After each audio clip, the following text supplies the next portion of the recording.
মই মুখ্যমন্ত্ৰী হৈ থকালৈকে অসমত মিয়া শান্তিত থাকিব নোৱাৰে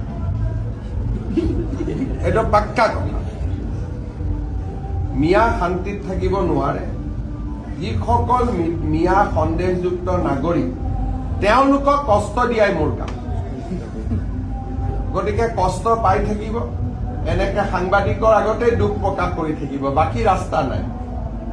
গোৱালপাৰাত হৈ গ'ল 2 এদিনতে নগাঁৱত এভিকশ্যন 2 এদিনত যিমানে এটা ষ্টেটমেণ্ট বেছি দিব সিমানে এভিকশ্যন হ'ব আমাৰ বিৰুদ্ধে নকলে শান্তিত থাকিলে বেলেগ কথা সন্দেহযুক্ত মিয়াৰ কোনো শান্তি নাই অসমত মই মুখ্যমন্ত্ৰী থাকালৈকে মোৰ ঘৰত আহিলেও শান্তি নাই